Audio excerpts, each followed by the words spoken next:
When you download a file from my websites, you'll see that it's a zip file. A zip file is simply a compressed folder that has all the files that you're getting in one succinct place.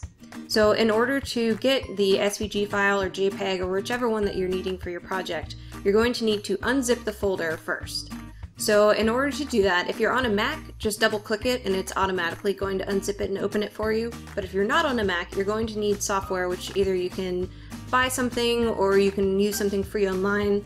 One thing that I've used in the past that was successful is this website, which I'll have a link in the description below so that you can grab it.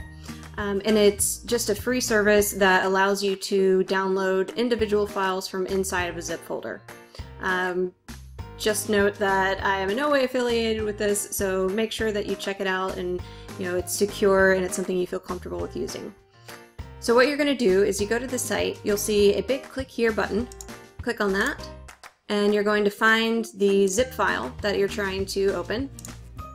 Open, takes a few seconds, and what it's going to do is show you all of the individual files inside. You can preview the JPEG and the PNG files, but the other ones, such as the EPS and the SVG and the DXF, you won't be able to preview them. So it's downloaded now. You're going to double click on the folder and then you'll see all the different file types here.